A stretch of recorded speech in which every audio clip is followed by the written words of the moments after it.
Hi guys, welcome to another episode of Bird Photography Secrets Revealed. Today it's all about how to nail your exposure and get the best images for editing. Last time we learned how to use manual mode and take full control of our exposure and our images. Today we're going to find out how to actually get the right exposure. Set up my camera, put up Charlie on a tripod so I can move him around. I'll put him in different spots, show you how I find my exposure and how you can easily find the correct exposure as well. Let's do it. Before we get started, let's look at what exposure actually is. It's basically the amount of light coming through our lens onto our sensor. And for us as a photographer, we really want to manipulate this light in a way that we get the perfect exposure. And how can we do that? Well, we have three tools for that. We have aperture, shutter speed, and ISO that we can put into the camera and then manipulate in a way that we get the perfect exposure. And that's what we're going to do today. Also recall from my manual mode video that I usually set aperture and ISO at the beginning of the day, especially if it's a cloudy day like today, and then kind of leave it for the rest of the day. So we'll mainly be changing the shutter speed to get a brighter or darker image. When we talk about exposure, we also have to talk about editing. I edit all my images, and I believe editing is just the normal part of the process of using digital cameras. We're shooting in RAW. The aim is to get a nice and flat file. Then we load them onto computer, we edit them into perfectly looking final images. That's just the process. I don't really understand people that say I don't need to edit my images, it's fine, I only spend half a second. Why? Why do you want to compromise your images or get not the best possible results out of your photography? Wouldn't you rather spend a little bit more time and get absolutely stunning looking images?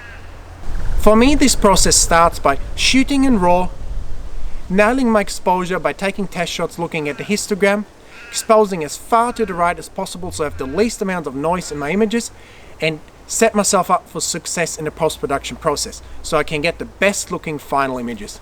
So let's do that today. Before we get started, let's look at a few facts. Exposure is always a compromise. Our camera's sensors are a lot less sensitive than our eyes. For instance, I can see a white bird in front of a dark background and I can see with my eyes the details in the bird and the details in the dark background. Whereas you take the same picture with your camera, the bird will be blown out and the background will be black. So what does that mean for us? As I said, exposure is always a compromise. We, as the photographer, have to find a way to circumvent the limitations of the camera's sensor and find a compromise that in this scenario that I just said, doesn't make the background too dark or doesn't make the bird too bright. So what we really try to achieve by finding the right exposure is getting a RAW file that's the best compromise out of the situation that the camera could manage so that we can then take it into Photoshop and create a perfectly exposed, really nice looking final image. And what is the tool in camera and in the field that shows us what our exposure is like? It's the histogram. It's the one and only tool that tells you how you expose your images and whether your exposure is too bright, too dark, or spot on. Let's look at the histogram a bit more in detail. The histogram itself is a visual representation of all the pixels in our images. On the left hand side we have all the shadows and the blacks, in the middle we have the midtones, and on the right hand side we have the highlights. In an ideal world, our perfect histogram would kind of look like a bell curve, kind of like this. But obviously, we're not living in an ideal world, and in nature photography, we would never have a histogram where there's just kind of midtones and no real highlights or blacks. So what's the histogram we're aiming for? We want to expose to the right as far as possible. What does that mean? It means our images will look very bright and flat, but that's exactly what we want because we get the lowest amount of noise, the most amount of details, and the best foundation for our editing process. So let's look at this histogram. What we want to do is exposing as far to the right as possible, but not touching the wall on the right hand side. If your histogram is bunching up on the right hand side of the histogram wall, it means you're losing details, you're clipping the histogram, and there's no details in the highlights. That's not what we want. What we want is a histogram as far to the right as possible, but not touching the wall on the right hand side, giving us the perfect foundation for our editing process. So how do we find the right exposure? I already told you the tool to use is the histogram. So what I do on a day like today, overcast, birds over there, I just think of an exposure first. On a day like today, I'd probably say ISO 1600 f8, 400ths of a second. I take a test shot, look at the histogram, see where that gets me. So let me do that and then we go from there. And there's our first shot, 400ths of a second. When we look at the histogram, we actually see that it's still fairly clipped on the right hand side, and that's something we don't want because it means that we are losing too much detail in the white bird. So what can we do? The picture's too bright, we're shooting manual mode, just set a faster shutter speed. So let me do that. It's not clipped drastically, so I'm just going to go down a third of a stop. 500ths of a second. And that histogram looks perfect. It's not clipped anymore on the right hand side. That means we're maintaining enough detail in the bird, and it also gives us a background that's still light enough to be easy to edit. You saw me use the flash as well. Don't worry about it for this video. It doesn't affect the exposure too much, and we cover that in the next video. I'll show you why I use flash, how I use flash, and how you can use flash as well. So stay tuned, subscribe to my channel so you never miss a video. Back to the camera. If we wanted to expose any darker, what would happen? We maintain a little bit more detail in the bird, but our background gets so dark that we end up with an image that's actually unpleasant to look at and very difficult to edit. Just let me do that for an example.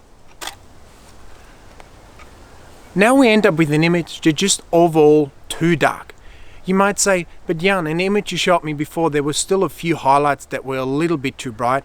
I say, don't worry about those. I rather have a background that's not too dark, and those highlights I can easily recover in my post-production process. So I expose as far to the right as I can, even with a few highlights blinking. So my background is nice and bright and my bird is still manageable. And then when I edit my picture, I combine the two to find the perfect compromise and get the best final image. And just like that, you see how easy it is to find the right exposure.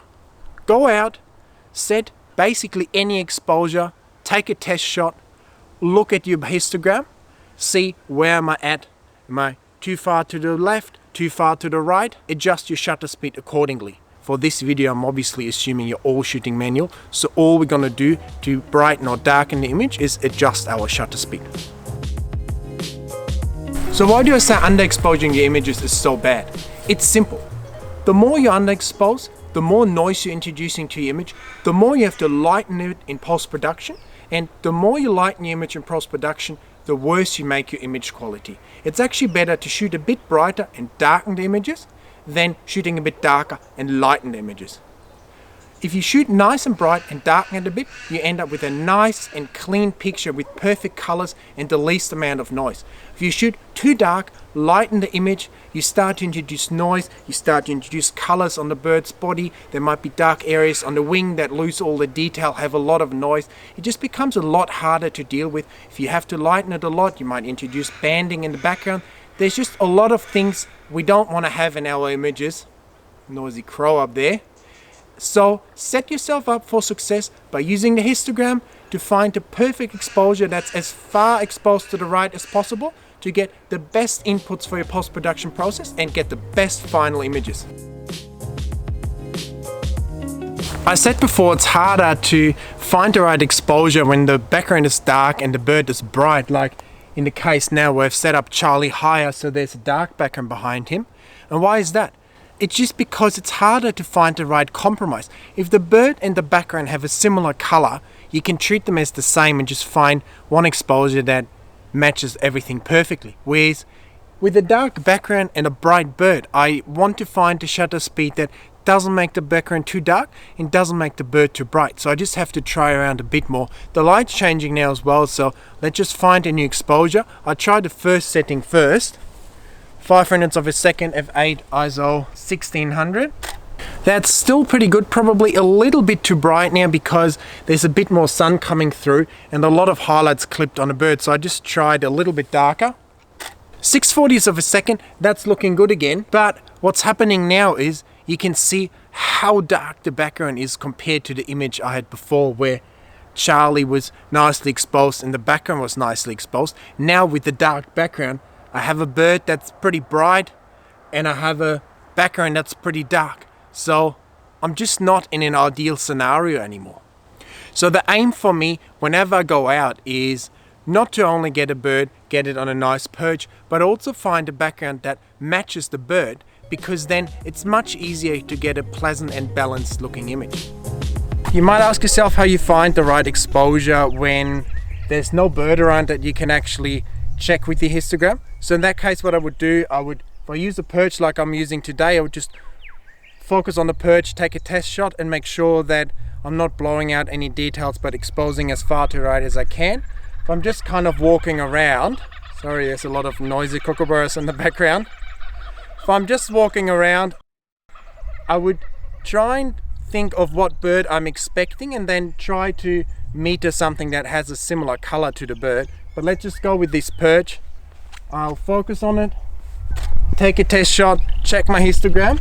It's looking pretty good. This perch is already kind of light colored and the birds I'm expecting have a lot of white on their body as well, so this should actually work quite well. I'm not blowing out the brightness on the rock, but I'm exposing all the way to the right, so it's looking pretty good. And the bird's coming in now, my exposure will be spot on, and I can actually, even without having the bird, already anticipate what the correct exposure will be.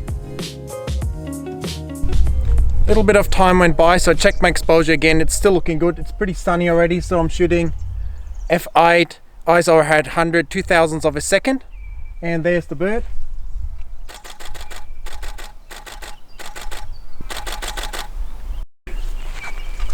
And just as expected, got a perfect exposure on the bird with our predetermined histogram by just checking the exposure on the rock and making sure we're exposing as far to the right as possible without blowing the whites on the rock.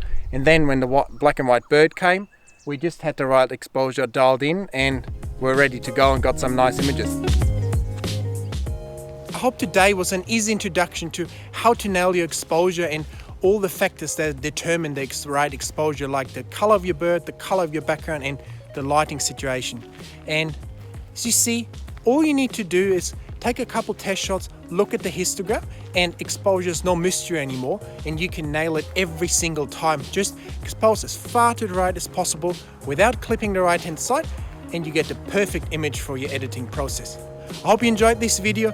Like always, subscribe to my channel to stay up to date with all my latest videos. Give me a thumbs up and let me know in the comments if you have any questions or which topics you want me to cover next. See you in the next video.